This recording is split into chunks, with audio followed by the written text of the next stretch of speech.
অবশেষে ভারতের মাটিতে 1 পয়েন্ট পেল বাংলাদেশ, যেটা আসলে বাংলাদেশের ফুটবলের জন্য বেশ স্বস্তিদায়ক একটি বিষয়। দেশ জুড়ে তোলপাড় ওয়ালটন ফ্রিজ কিনে আপনিও হয়ে যেতে পারেন মিলেনিয়ার।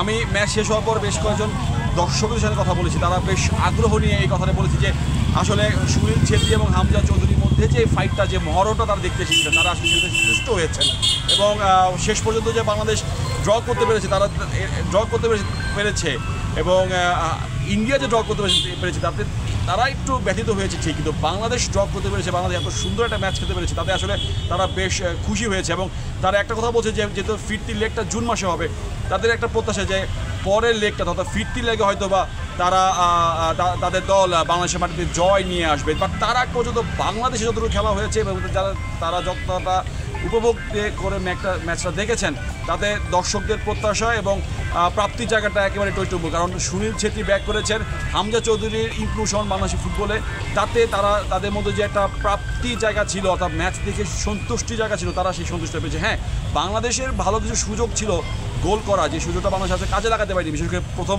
14-15 সেকেন্ডের দিকে যে সুযোগটা ছিল।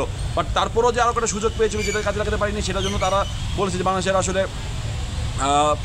অ্যাটাকিংটা অর্থাৎ ফুটবলের যে একবারে ফিনিশিংটা, সেটা আসলে এখনও যে দুর্বলতা রয়েছে, সেই দুর্বলতা বাংলাদেশ আরও এটার জন্য বাংলাদেশকে আরও প্রস্তুতি এবং আরও যে ঘাটতিটা রয়েছে সেই ঘাটতিটা কাটাতে হবে। তা না হলে আসলে ইন্টারন্যাশনাল ফুটবলে বাংলাদেশে এরকম হতাশা বা দুঃখটা সবসময় লেগে থাকবে। তবে বাংলাদেশের খেলা দেখে এখানকার দর্শকরা বেশ সন্তুষ্ট, হামজা চৌধুরী খেলা দেখে সন্তুষ্ট, সুনীল ছেত্রী ব্যাক করেছেন সেটা থেকে তারা সন্তুষ্ট।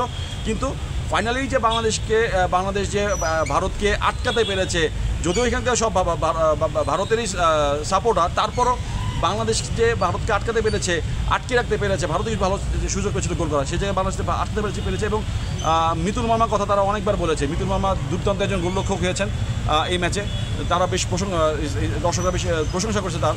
তো সবটা মিলে আসলে দর্শকদের প্রতিক্রিয়াটা এক কথায় বললে বাংলাদেশের খেলা দেখে তারা বেশ সন্তুষ্ট এবং তাদের একটা ম্যাচ জিতে না পারার যে আক্ষেপটা থাকলেও হামজা এবং সুনীল ছেত্রী ম্যাচ দেখে তারা বেশ সন্তুষ্ট হয়েছে এবং তাদের প্রত্যাশা যে বাংলাদেশের মাটিতে জুন মাসে ইন্ডিয়া গিয়ে যে একটা ফলাফল 3 পয়েন্ট নিয়ে 3 পয়েন্ট পাবে টিম ইন্ডিয়া। তো জওহরলাল নেহরু স্টেডিয়াম শিলং থেকে এই ছিল আমার কাছে সব শেষ।